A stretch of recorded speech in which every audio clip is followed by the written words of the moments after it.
Wow, can you believe it? We have reached week 9 of the high school football season again. It was perfect weather. Thank you so much. Hello, everyone. I'm Tiberi Hill, and welcome to First and 10. And I'm Nicole Shearin, and just one more week to go in the regular season, and then it is playoff time, so the games are now bigger than ever. No question about that, and that was certainly the case with our game of the week. Rangers of Hamilton Township hosting the Dogs of Bloom Carroll. These are two heavyweights. The Rangers 7-1 on the year, Bloom Carroll 6-2. But coming into the game, Bloom Carroll boasting a 5-game winning streak, and it was senior night at Hamilton Township, final home game of the regular season. Then they'll be in the playoffs for sure. First quarter, Rangers jump out. Kyle Beverly Aiken in for the touchdown. Rangers led 7-0, but Bloom Carroll's going to come back. Second quarter, Aiden Schultz takes it in for the touchdown. We're tied at 7. Bloom Carroll going to keep it going. Late in the second quarter, it is Aiden Schultz again. Another touchdown. At halftime, Bloom Carroll led 14-7. How about this? Bloom Carroll goes on to win 28-17. And over in Westerville, the Warriors hosting the Wolves of Worthington-Kilbourne, and Westerville North hoping tonight the curse of a 3-game skid was finally broken. And Dami, some of your buddies in the crowd tonight. Hi, guys. Hello, guys. The 1985 Warrior team honored, hoping to see the Cardinal and Gold pull out their 3rd win of the season. But Kilbourne on the board first. It's Jackson Zabo. He's got the arm, he's got the legs, calls his own number, and that is 32 yards for the keeper to make it 6-0. The point after actually blocked, and those Warriors wake up. Ethan Stewart, only a sophomore. Dishes to Caden Childress, 0. Look at that stiff arm. Trots his way right to the crib, in Westerville North with the lead now 7-6 to end the first, but Kilbourne takes it 34-17. Now, while those Warriors were looking for a big win, so was Hilliard-Davidson. The Wildcats riding a 3-game skid, hosting the reigning state champions Olentangy Liberty. But those Wildcats leaping into this one tonight. Wow. I mean, literally crowd surfing, Dami. That's crazy. In the first, Alex Leonard floats it to Patrick McDonald. That is 6 for the Patriots to make it 7-0. And there's a reason why these guys won state last year. Leonard fires to Ben Godwin. That's 6 more for Liberty to make it 14-0. And they do what they do best. Liberty takes it 21-7 final.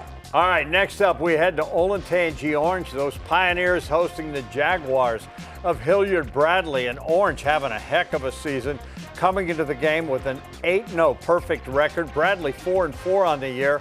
And Orange, the band, rocking it. All right. Pick it up in the second quarter. Orange is up 17-7. Back at it, 10 seconds left in the half. Levi Davis to MC Walker, touchdown. 24-7 game at the break. Third quarter, Orange on the move again. Levi Davis in for the score. 31-7, just one more. Check out Orange's Lucas Fickle. Woo! Off to the races, 80 yards for the touchdown. Olentangy Orange rolls 38-14. Next up, we head to Academy.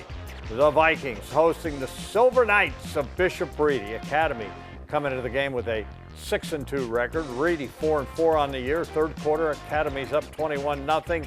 And Reedy trying to come back. Mike Daniels under pressure. Rolls out and finds Marco Zabrick in the end zone. 21-7 game at that point. And the Knights going to keep it going.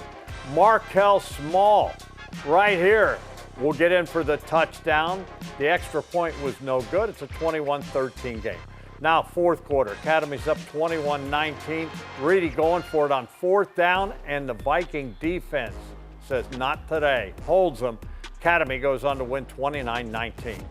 Over with the Wildcats, Westerville South sitting in that number 2 spot in conference play, hoping to make it 4 straight wins, hosting the Warriors of Harvest Prep. And those Cats looking like the Buckeyes with the paw print decals on the helmets, and maybe that means they'll play like them too. Now, if you're taking a break, put everything down and watch this play right here. It's 7-0 Harvest Prep with a kickoff.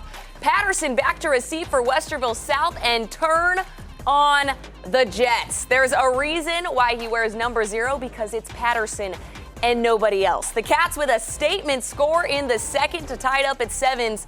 And all I have to say is remember that face right there, folks. Many more scores in his future. Next prep possession, Warriors answer back. It's Colin Boff The picture-perfect spiral up the middle to Desmond Porter. Now he may be a back, but he's got the hands. He busts through traffic, stretches in for the score with a nice somersault to cap it all off.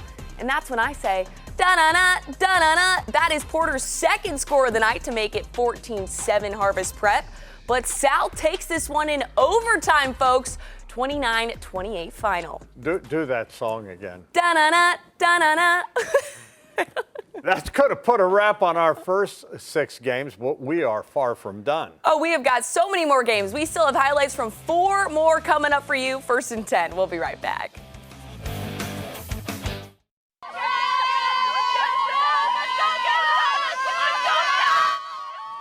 Whoop, whoop, I whoop. love that. You know, we love covering high school football on a Friday night. But you know what we love more? Bringing you the best highlights in the game on 1st and 10. Yes, we do. We're going to pick it back up with a trip to Hilliard Darby, the Panthers hosting the Cardinals of Thomas Worthington. Darby coming to the game with a 2-6 record. Thomas Worthington 1-7 on the year. And we will say hello to the Darby cheerleaders. And then we'll pick it up in the 3rd quarter. Darby's up 13-6, wanting more. Braylon Griffith takes it in for the touchdown. Panthers led 21-6. And Thomas Worthington comes with some razzle-dazzle here. Sam Shankman goes to Tim Jones, who goes back to Shankman. And that is a touchdown. How about that play? But that's as close as the Cardinals would get. Darby goes on to win 29-12. Next up, we head to Bexley. The Lions hosting the Falcons of Franklin Heights. Franklin Heights 6-2 on the year. Bexley 3-5. First quarter, no score. Franklin Heights jumping out. Deshaun Cohen in for the score. 7-0 game. Second quarter, and the Falcons are driving again, but it ends here. That's Bexley's Alex Pesh with the interception. Nice job. But Franklin Heights comes back.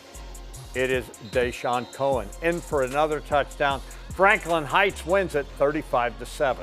Now, there's a reason Gahanna Lincoln has stayed at the top of their conference for almost 5 straight years. They just keep winning. And tonight, the Lions were hoping to make it 5 straight wins over at the home of the Greyhounds. And let's go, ladies. Look at them doing that. Can you do that, Dami? That little routine? Yes, I can. Oh, boy. Coming out of the half, Lions up 17-14. It's Gray Kegley to Trey Wilson. That is a foot race to the end zone. 73 yards of all gas, no brakes, and I promise you I have never run that fast in my life. Gahanna Lincoln winds at 24-14.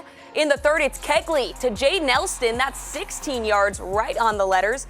Lions widen even more, 31-14. Grove City tries to make something happen, but it's stripped and lands in the hands of Leon Cummings, and he is off to the races, folks. That is 50 yards. Lions just all over the field tonight. Greyhounds do get on the board with a keeper here, 37-20, but it is too little too late, and the Lions roll 44-20 final. Now another squad sitting at the top of their conference, the Berlin Bears, playing host to Marysville, and those Monarchs trying to make something happen, but it was all Bears all night. In the 1st, it's Owen Miller punches it in for the 1-yard score here to make it 7-0 Berlin, and then next possession, Monarchs with the ball, but Bears have other plans. Grayson Shipley with the scoop and the score. That's 6 more for the Bears to widen it 14-0, but they just keep on rolling. Quarterback Colton Less finds Dallin Maxon, and that is 35 yards to the house. 21-0 Berlin, and that's 21 points in just over 4 minutes. An incredible stat, and it is all Berlin all night, 41-7 final. And that is going to put a wrap on week 9 of the high school football season.